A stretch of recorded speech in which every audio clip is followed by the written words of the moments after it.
Welcome to episode 191 of Sports Geek.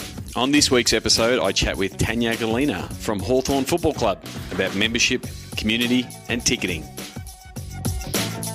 Welcome to Sports Geek, the podcast built for sports digital and sports business professionals. And now, here's your host, who is looking forward to meeting you in Queensland, Sean Callanan.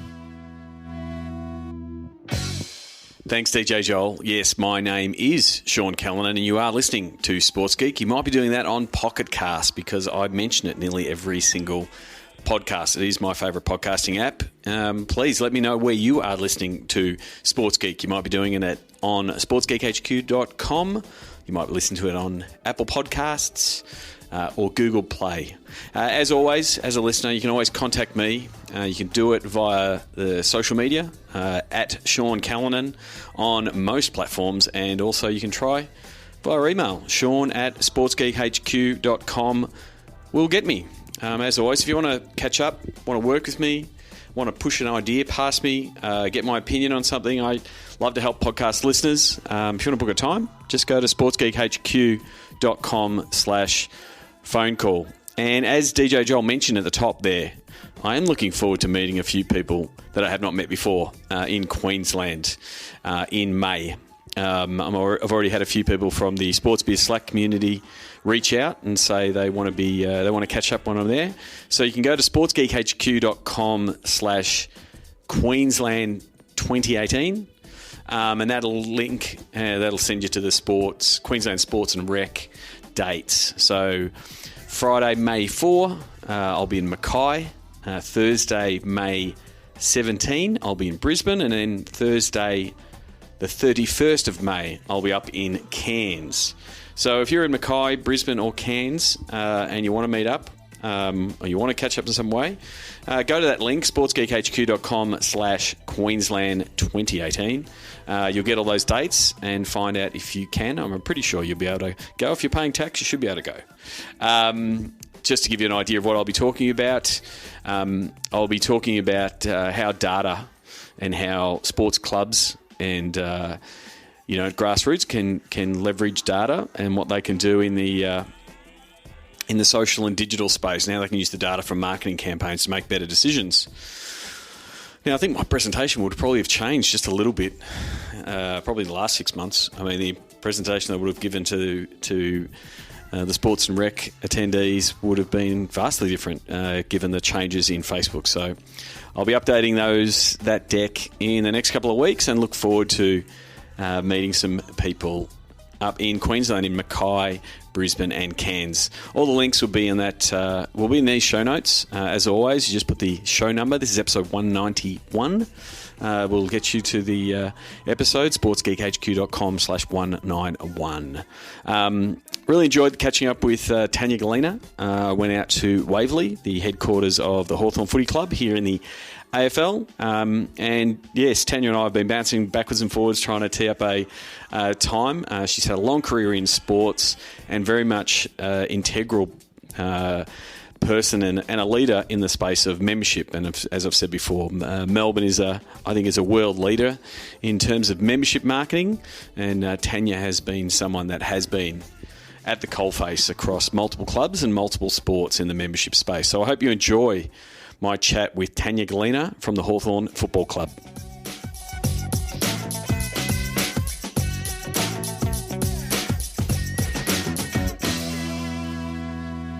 Very happy to be here at the Ricoh Centre, formerly known as Waverley Park, home of the Hawthorn Football Club. Tanya Gallina, General Manager of Consumer Services and Tasmania for the Hawthorn Football Club. Welcome to the podcast. Thank you, Sean. Thanks for having me. Wanted to catch up. I think we've been bouncing backwards and forwards for a little while on trying to tee this up. So thank you for making the time. You've been in the world of sports, especially here in Melbourne, for a long time.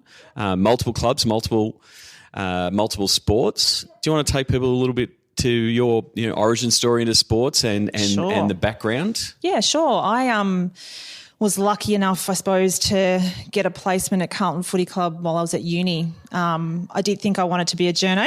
I looked at someone like Caroline Wilson and thought, yeah, I can do that. What did you study at uni? I didn't get enough points to get into journalism at RMIT. So I did a BA at Swinburne. Okay. And then added marketing onto that, so a business component. So spent some time in the comms department at Carlton and landed a casual job. I actually did a bit of volunteering at Carlton and then landed a casual job there and then got a permanent role. So always in that customer service membership space and progressed to membership manager. So I was there for 7 years, pretty tough years, 2000 to 2007. And really for me, it was such an amazing learning curve. Not a lot of money and resources, so a lot about work ethic. And I was a 25-year-old membership manager and really quite green, but held me in great stead to learn about the basics and learn a lot about customer service and the principles around membership. And then spent a year at Melbourne Victory. So that was they'd outsourced all their membership and merchandise and wanted to bring it back in-house. Okay. So for me, it really was rebuilding their membership product, and I think they wanted someone from the AFL landscape to kind of lead the way in their membership product as well. They definitely of the A-League team. So for the people who are listening overseas, Melbourne Victory are part of the A-League football team and now a very successful very well. membership organisation. Yes, yep. And so you took some of those principles from Carlton because, I've just discussed previously on the podcast how Melbourne is a membership city and AFL has definitely led the way, nationally on how membership marketing happens. So you took some of those learnings across to the Victory to bring it in-house? Absolutely, and really kind of modelled a lot of the reserve seat modelling. So we really kind of worked on all those customer service principles, bringing it in-house. And I was lucky enough to start there. They'd just won a championship. So I won't take credit for the number. Yep. But, it was really interesting dealing with interstate teams as well because they just didn't want to look at membership the way that we did at Victory. So we leveraged that, and I think we ended up with 17,000 members, and it was really quite successful. So I had a year at Melbourne Victory and achieved a lot there, but then the opportunity was there to come back to AFL. And so I started here at the Hawks in 2008 as membership manager. Pretty good year to start, I must say. So you started Hawthorn as membership fan development manager, 2008, just as they're heading into a very successful period. Correct. So I started in Feb of 2008. So I didn't feel like I was worthy of probably the celebration in September in terms of my tenure here, but again, we completely restructured. We probably weren't structured very well from a resourcing point of view. So really we structured our department around communications and strategy and operations, which is our servicing. So really clear lines. We went from, 30,000 to 45,000 really quickly and then hit 50,000 in 2009, which was outstanding, obviously off the back of a premiership. So I mean, I think Brian Sarabian summed it up when he was on the podcast. Winning's a great marketing strategy and a great membership strategy. So going into that, going into 2008, you obviously everyone plans to have success. And so you plan for that upside and push out your marketing messages to get everyone on board. How did it sort of change? You sort of had a little bit of experience coming off, a victory at the Victory. How does it change after? Because everyone wants to get on board after a win. Absolutely. What does the mindset change a little bit from a membership manager point of view? Yeah, the mindset is always around customer service. So that never changes, even so good, bad or indifferent. But for us, that whole grand final priority was what changed because you suddenly win a grand final. It's like, how do we leverage the system around guaranteeing yourself a grand final ticket? So that was a quick change in our strategy. We were like, right, okay, we've now won it. So how do we now leverage that? And we sold out very, very quickly and created waiting lists and all those things. So that's the thing. So the MCG has, again, it sort of changes between 12 and 15,000 that the representing club gets. Correct. And so the clubs have this leeway to say, well, we're going to put these aside and make these style memberships guaranteed tickets. That's exactly right. They're the premium product that you can sell post. But we also have to be very conscious of that. there is other priorities, and we want to open. So we wouldn't completely make it all guaranteed. We just that's just really unfair. So we also have a ballot system for other types of memberships. To be able to leverage that, obviously, great opportunity for revenue, but also it's about servicing. We increased volume so quickly. It's about servicing all those members, from fulfillment to phone calls to more attendances at games. So you've spoken a little bit about, or a couple of times about customer service.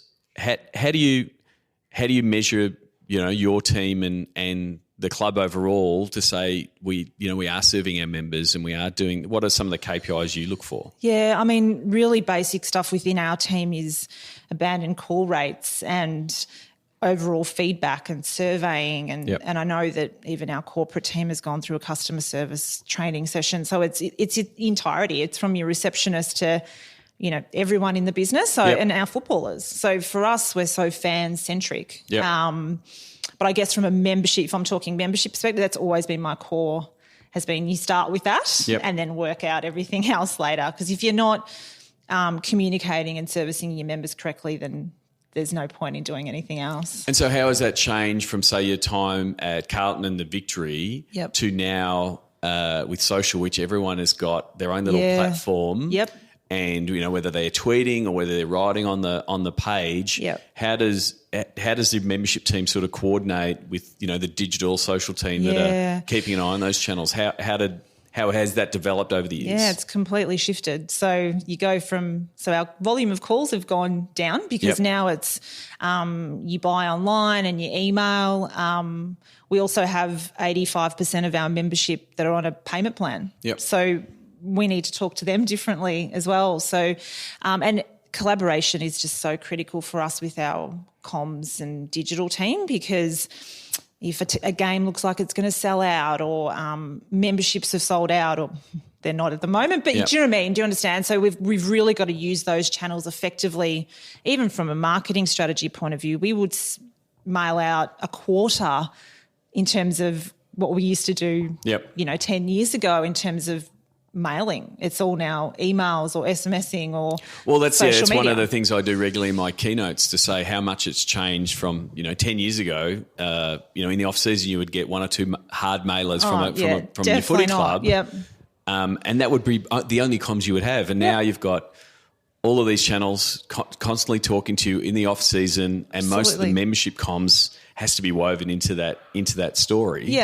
And it makes it and it gives you in that fan development role to reach new people. Absolutely. And for us, it's about growing the database too. So again, that collaboration piece with our Digi team is just all about how do we grow the fan base? What offers can we give them to get more data? So not only for me is it renewing, it's growing. So it's continually evolving, Sean. And, I've been in the industry for 18 years, so completely different to what it was back in Carlton days. So talking about, fan development and new fans, part of your role now, GM Consumer Services and Tasmania. For the people who don't know, Tasmania is another state across Bass Strait where the Hawks play some games. Do you want to sort of take us through, the Hawks' Tasmanian strategy and sort of where it fits in the overall club? Yeah, I mean, for us, the Tasmanian relationship has been for 17 years. We've been playing games there. For us, it really is in principle a community. Obviously, they're sponsoring us, and that's amazing, and we don't hold back from that. But for us, it's always been about the community, particularly around kids playing footy, giving back to Tassie in terms of whether it be charity purpose. But for us, it's about connecting with them. We play 5 games down there, including a JLT game. So it's not just about the game, it's about more than that. We have 3 staff based down there. We're out at schools. We've got a Looking After Me program, which is online. So that's for Tasmanian schools. So for us, it's that connection. And we have fan development packs that we send out to all schools, free memberships or sign up and basically get on our database and connect with us. So the power of being in Tassie, not just on game day, being on the ground, connecting to them that way is critically important for us. We also have a Premier's Reading Challenge because there's some literacy issues down there. So we connected with the government around that. So that's the fan development, because we believe community, we've got a social responsibility, but for our community department, there's also these fan development outcomes. Yep. You know, we're talking to these kids. We want to get them on the database and we want to connect with them. It is a real long play because, 17 years, you're probably just starting to see like the money in memberships as 22, 25-year-olds have seen a few games, have gone to clinics, and that's starting to come to fruition now. Absolutely. And I guess I won't take credit for this one, but Hawthorn was one of the first clubs to establish a membership where you could have two, as a family, was 2 adults and 4 kids. Yep.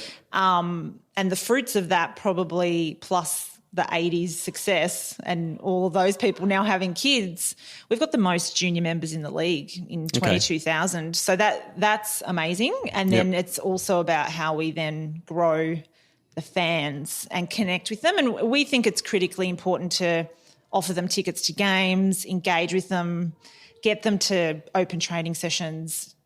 So how do you balance, because like what you discussed there, Hawthorn had a very successful era in the 80s. Yep. And so what you're saying is, those kids are now growing up and as is the way in Melbourne, you have a child and you just tell them who they're going to barrack for. No choice, Right. And so you've got that longer term strategy of, well, we've got, this fan base from the 80s. We're developing this fan base, in Tasmania, but then you've also got it's 2018. These are the KPIs I've got to hit. Here's the membership targets. How do you balance that, the long-term strategy view and keeping them bubbling along with for us it's segmentation. So we understand our database really well. Yep. So we've also got to think about the fact that we've just won 3 premierships in a row. Yep. So whoever's sitting in my chair in 20 years, hopefully they're seeing the fruits of this success. So for us, it's really about communication and segmentation. Yep. So we very much understand who our Oz kickers are, who our kids that have received fan development packs, who our loyal members are in terms of retention strategies. So that's critical. So how is that data piece internally in the club? How's that been developed over the last 7 or 8 years? Because it's sort of been the last piece of the puzzle that's sort of happening in AFL land, because it's gone from, that broad one product membership to more segmentation, and they're becoming more, the data geeks that are working on the business side. So I feel like we've been at it for quite some time in terms of segmenting our database.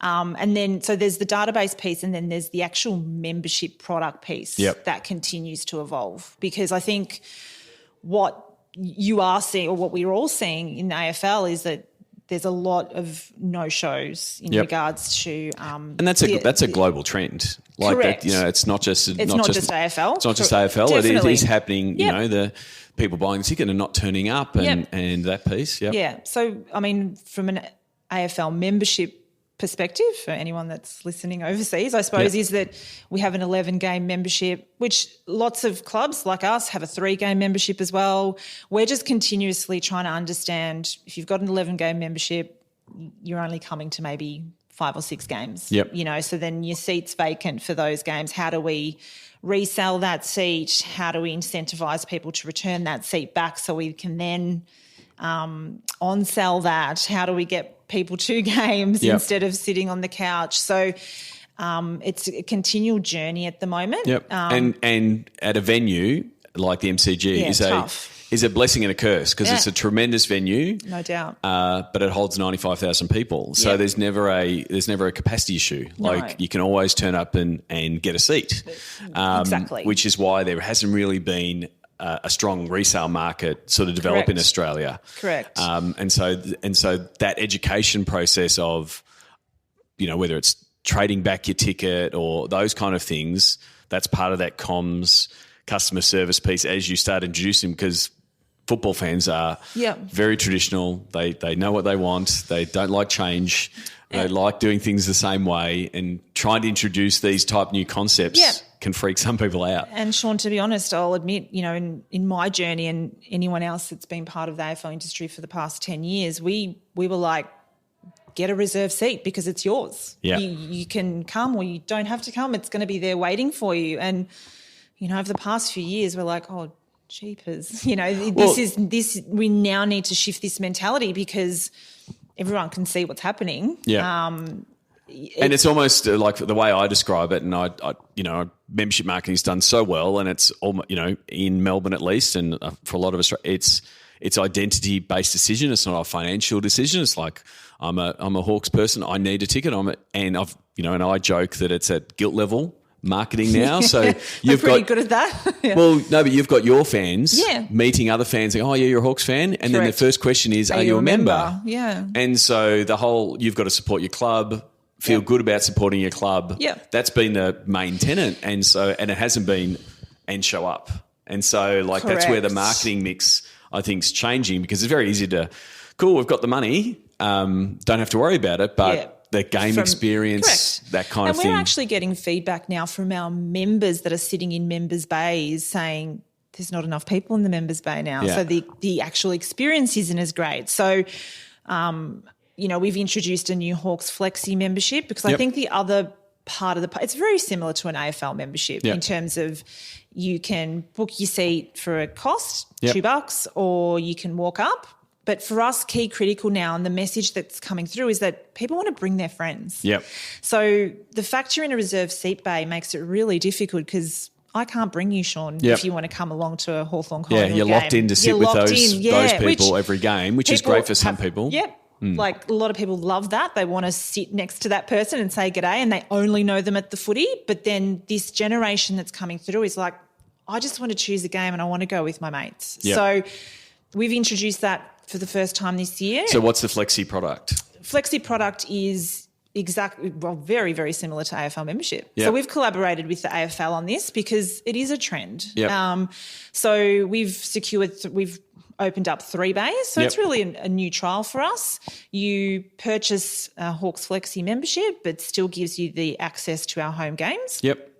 But you book for $2 via Ticketek to reserve that seat, and you pay for a guest pass. Yep. Or depending on the game, we communicate. So if it's a big game, we'd be saying book your seats. Yep. But if it's a average game, we'd say there's a walk up available for you. But you can still buy a guest pass with your mate and walk up. So we had a first go at it on Saturday night, and it worked really well. And it really is conditioning. Yep. We really just need to change the mindset.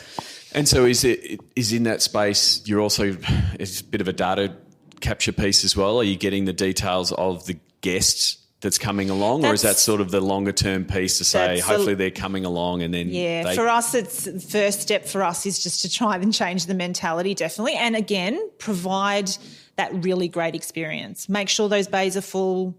We gave everyone a flag. Yep. We did all activations in there, so we want people to be looking at it and going, oh, I want to be part of that. Yep. So and then yes, the longer term piece is always about data and the guests, but the guest might be an Oppo supporter, but yes, data is always part of that mix. Yeah. But the idea is they, again, your best salespeople are your current fans, and if they can bring their friend along and go, this is what it's word of like. mouth, this is definitely. So it's just amplifying that piece. Yeah, and we're going to stick at it because we strongly believe that it is going to be, well, I do anyway, that a model that clubs will, conform to almost, because currently that reserve seat model isn't really working great. Money in the bank, but does it look amazing? Not really. Yeah, and it's working with the ticketing company, working with the stadium. Absolutely. And you've got greencoats there saying, oh, sorry, you can't go in that seat, but there's like a whole row of people empty. And if you think about it, we say, oh, big game, you're sitting on level 4 as it's my second game as a Hawthorn fan, and I'm looking downstairs and why are these seats all vacant? So all of those experiences we really have to think about. And to credit MCG, Ticketek, AFL, we've all collaborated on this one to really just find a way. And the thing is, it's gonna take time because again, if you look back at your early days at Carlton, there would have been 2 products. There was you were a member or you just walk through and bought a ticket. You know, as someone, I actually sold tickets at Princess Park back in the days, and it was, I think it was $12.50. That's how long ago it was to get in. They were the two, and there was a real walk up culture. They clipped your ticket. Clipped the membership. I had one of those. But the thing is, there was a real walk up culture, and when you talk to, when I've talked to people in the US, they're quite amazed that it'll be a Friday night game and 30,000 people could just show up. Yep. No doubt. And buy their tickets then. And I think over the last 15 years, the whole, we've better buy our tickets. We will have our tickets in our hands. Yep. I think Etihad Stadium and its development has sort of fast tracked that. Yep. So I think as that comes, and now we've got a new set of customers that are mobile focused that just want to be able to go click, get me a ticket and I'm in. Yeah. That's where those products will be easy for them to access. To your point, functionality, it's very clear to us that it's about ease of purchase. Yeah. So make it simple. Do you know what I mean? So again, that piece with our ticketing agencies and venue is just key critical before we even try and launch something new, because if it's too hard, it's too hard. They're not going to go back to it. So it is things like, a membership renewal comes up and you get an SMS and you click the link and it makes it easier. Yep. Everything else we're buying is getting easier to buy. Yeah. And that's why we strategically want people on a payment plan. Yep. Because you forget that it's happening. It's like your electricity bill. Yeah, it's like a gym membership. Oh, absolutely. You find it really hard to get out of it. Admittedly, there's a lot of administration for us with, expiry dates and declines and stuff like that, but so worth it from a retention point of view. And it's good from a cash flow point of view. It's a steady thing, correct. So you're not getting what's coming. Boom or bust every time renewals coming in. Absolutely. So that has changed immensely as well. The other thing I want to talk about is how the fan experience at the games has changed over the past 5 or 10 years. 15 years ago, there was a game before the game, and people would come to watch the game, and then that moved away, and then there was warm ups, and then there was trying to do fan activities. Now the warm ups gone this year, which was a bit of a change for a lot of the clubs. To say, well, because you've got to, what do we do to bring the fans in earlier? Do they want to be in earlier? Yeah. How do they want to be entertained? How have you guys found that process? Yeah, it's continually evolving.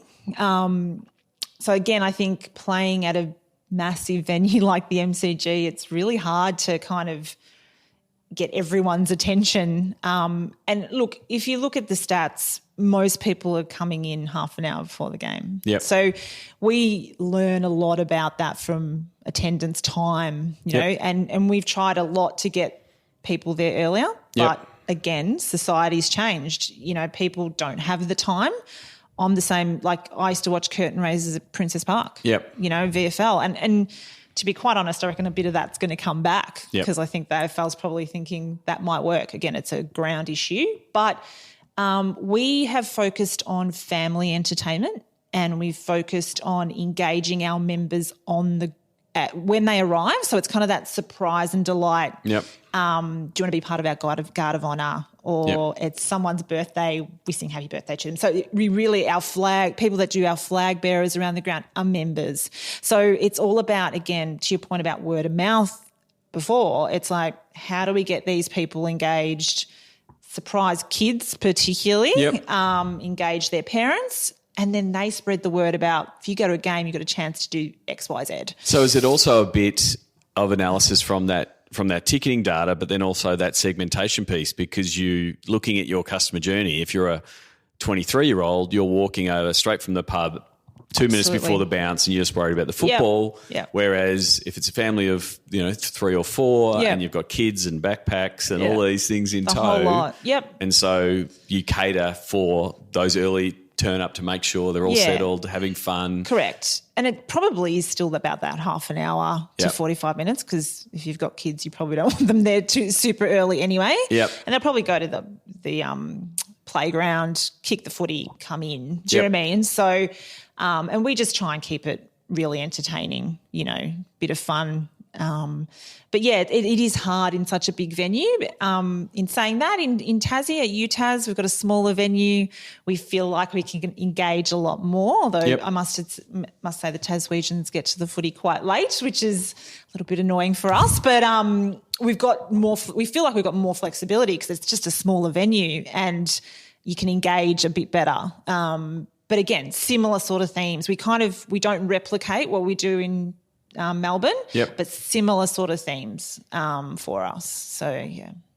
And the AFLW season just finished, and Hawks, on the roadmap to be joining. Yeah. How do you prepare for that? Sort of watching what the current teams have done, and sort of because it becomes both. You become a bigger club internally, and then externally. And then there's this, what I've at least seen from the outside of AFLW, it's a completely new section of fans. It's not just a complete transfer of, you follow the men's team, here's the women's team. It's completely new. So do you're coming in as in that second wave. Yep. What are the things you're preparing for AFLW? Yeah, so obviously disappointed that we actually don't have a timeline for a women's team. Yep. So we've been pretty vocal about that.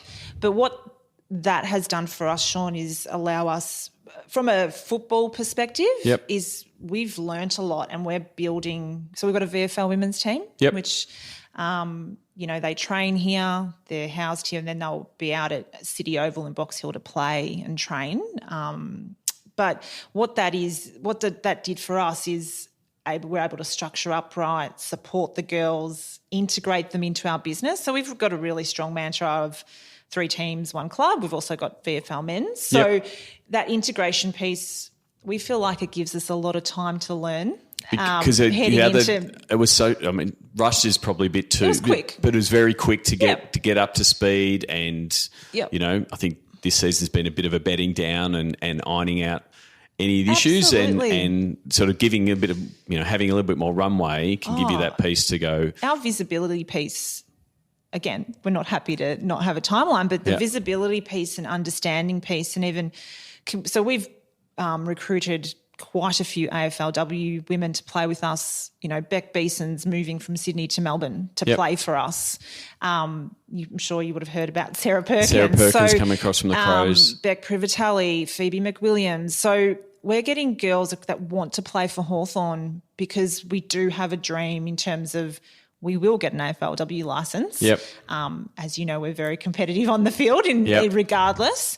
But in terms of your point about fans as well, I mean, I've been speaking to other clubs, i.e. Carlton and Melbourne, etc., and who just talk so much about their new fan base because one, it's free to go to the game. So you're engaging a totally new market that may not have come to a men's game. Yep. And you've also got a new market that want to watch women play. So I think it's different to a membership piece. It's an engagement. And again, if I was running Carlton, I'd be segmenting very, very clearly about the communication I'm giving to these people, because you need to understand whether they want to know about the men's or not. Yep. So I think that's really exciting because you can branch out, and we feel like we can do that with the VFL women's as well, because even though it's not in the spotlight as much as the AFL, we've got 6 months of the year with some amazing talent that we're going to showcase. So we feel like, again, it's free. So come and watch us. We'll grow our fan base that way. And it just sets, I guess, internally the culture inside the club, like you're saying, having the 3 teams, it's completely and understanding. Embraced. It's we've built footy subcommittees for the women. We've got internal business committee for the women. In terms of everyone is across it from the top down. So it's part of your day-to-day business now. It's no different. That's pleasing. But we want it sooner rather than later. Yep, sooner rather than later. Any other major, insights or trends that you've seen that have changed since your early days when you started in the world of sports, and what's been some of the biggest, trends that you've seen and liked and gone through? Oh, I could list a lot. Yeah. I mean, I just think even over probably the past 5 to 10 years, footy clubs are more than footy clubs. Yep. You know, if back at Carlton, we weren't talking about community. Yep. You know, it just was never less the suburban footy club. Yeah, we're just the local footy. We was community in terms of we want to embrace everyone probably just in Carlton. Yep. You know, and if you think about clubs now, community for us, you know, we've got next generation academies. You know, we've got zones. We're in Katherine. We're in Eastern Corridor here. Yep. We're in Gippsland, and we're activating in all those areas. So the breadth of that, females in football, you know, in terms of the landscape changing there. I couldn't even tell you how many females were working at Carlton when I was there. There was a few, but there weren't many. In saying that, I never felt any different to a guy there. I've had great opportunities in my career. So the landscape is very, very different. And you look at clubs like Collingwood, they've now got a netball club, and I think that will continue to evolve, because I think we are a business as well in terms of understanding that we need to sustain our core football, and that's always priority. But how do we grow bigger than that? And that is a trend you're seeing with obviously multiple teams. You know, the Collingwood and the Giants with netball, the Crows and the Bombers going into esports. Yep. You know, the rumours in the papers that the Hawks and in basketball and things like that, to sort of look at how can the club continue being a sports club, but in multiple sports but still manage it. Yeah, correct. And I think for us, it's always going to be about ensuring we understand what our core business is, and we would never put that at risk, because we understand we are a member-based club, and that is always going to be our priority. But we also are really confident about, I suppose, our skill set in here, that we could branch out further and potentially look at basketball or different sports, because there are a lot of great people in football clubs that have skills that can branch further than that and sustain it and grow fan bases. So that's how we would assess it. Again, back to core. We would never compromise the club, though. Yeah. So I want to go into the Sports Geek Closing 5. Do you remember the first sports event you ever attended? Yeah, it's footy. So I think I was about 10. Yep. And I reckon Carlton, so I will confess that I grew up a Carlton supporter. Yep. I think it was Carlton v Melbourne. It was at the MCG, and I went with my sister, and we went and was so naive, like train, tram, whatever. Went in a gate, walked around inside the G, and then at the end of the game we were like, oh, geez, where do we come? Like completely lost. Like, and I'm a 10-year-old. I'm just like crying, going. You didn't get the announcement over the MCG that young girl lost? No, I was with my sister. We just got completely disorientated. I'm pretty sure we won though. So there was like we won, and then now the we're confusion lost. of lost. Yeah. So that was a bit of an adventure, but that was my first sporting. My dad was actually at the MCG once for a cricket match, and they put out a announcement for a lost child. Yeah. And they said Sean Callan, and I wasn't at the game. Oh. And so my dad was like, what? And this is obviously before the era of, mobile phones and stuff like that. But, it threw him off. I think he might have had a few beers in Bay 14 or Bay 13. Bay 13 for sure. And so it threw him off a little bit. But, I've never been lost at a sports event. Must have been another me. You would have been to a few sports events in your time. Yeah. Do you have a favourite food memory of some ridiculous food, or is there a go-to food you have when you go to a game? I'm a go-to chips girl, like just always have my chips. But I still remember going to I was lucky enough, Hawthorn sent me overseas. I feel like we were kind of the lead in 2009. Yep. So I went with Clinton Bowen, who is a great guy, and we travelled to America. Yep. And it was all about fan engagement. Yep. So, think about that, nearly 10 years ago. And we went to a Yankees game, and I just couldn't believe the attention to detail in terms of the food. Like the paper had Yankees on it. Someone came to me and said, would you like to order? And I'm like, what is this? Like, what is this service? Yeah. I just was freaking out. And So I did came you back go- here and I'm like, this is what we have to do. Yeah. So did you go with the nachos and the helmet, or I what? went for the hot dog. Yes. Yeah, the dog. So, but I just generally have some chips at the footy. It's kind of my go-to thing. What's the first app you open in the morning? Twitter, just to catch up with the news and Yeah. find out what the Yeah, for latest me, footy or cricket scandal might be. Yeah, I kind of follow a lot of people. It's kind of my keep up to date with Yep. what's going on in the world. And then I'll probably go to Insta and just kind of try and wake up. It's a bit my that way. Twitter's my go-to. Is there someone that you think the podcast listeners should follow, whether it's someone you're reading or following or you've been admiring from a work point of view? Like I said, I follow a lot of people, so I find this question a bit tricky, but I've connected with a lady called Michelle Redfern who is sits on the Williamstown board. Yep. And I've currently just been put onto the Box Hill board, so Okay. keeping that integration piece really strong. Yep. So I've met Michelle. She does a lot of stuff at board level and gender diversity. She does. So I haven't even met her in person yet. We haven't been able to connect, but I just find her views really interesting, and I'm actually looking forward to meeting her in person. But she's someone who I've added to the mix recently and I think just in terms of that VFL grassroots, I think it's important for women to be connected there. Yep. So, and there's a group of women that are on boards across the VFL now. So we look to meet quarterly, and so, yeah. That's good. Yeah. That's good. Yeah. I have met Michelle at a book launch event last year. What social media platform is your MVP? And so you can either have your Hawks hat on, or your personal view.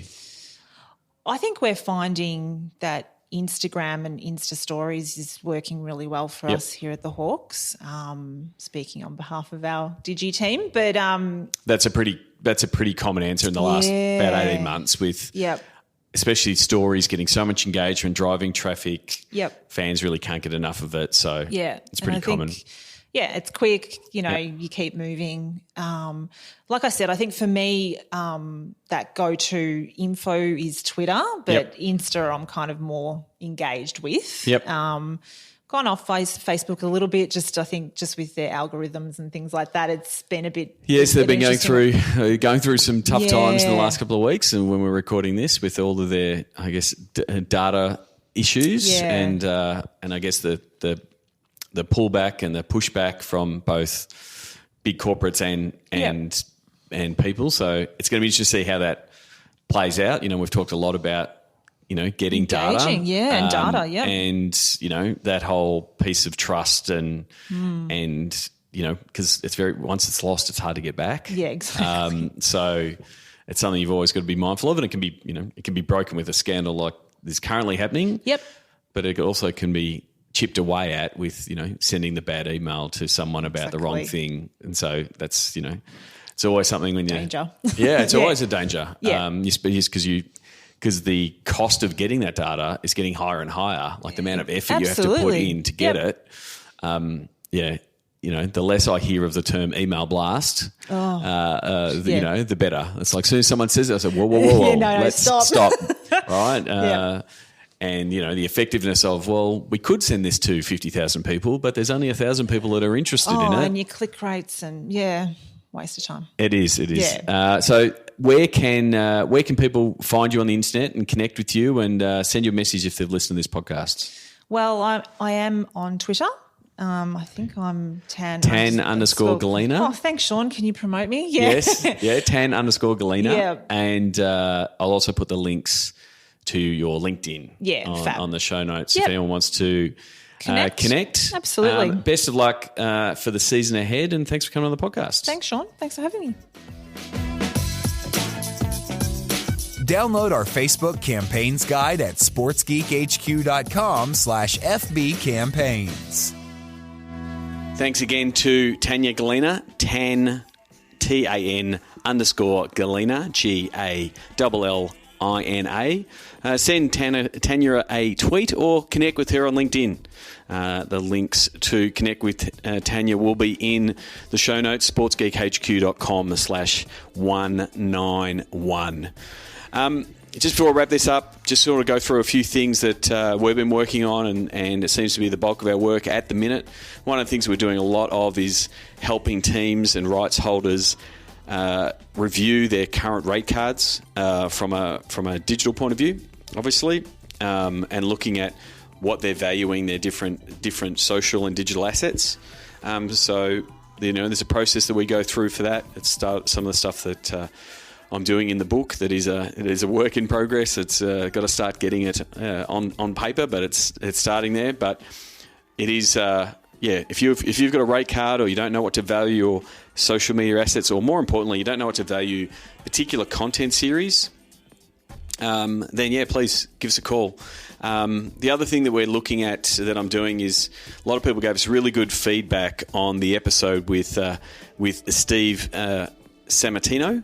So that was episode, I want to go back, 182. So sportsgeekhq.com 182. Steve Sammartino, the author of The Lesson School Forgot.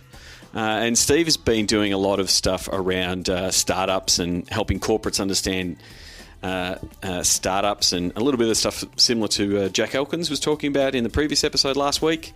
And so Steve and I have teamed up to bring his startup and knowledge and my knowledge of sports to look at a sports startup workshop. So if you're interested in sort of bringing a bit more startup mentality into your team, I can't recommend Steve Sammartino highly enough. So if you want to have a discussion about how that might work and building out your team to start thinking of new ideas and ways they can solve problems, that's pretty much the sports startup workshop that Steve and I are developing. So as always, you can always send me an email, Sean@sportsgeekhq.com or sportsgeek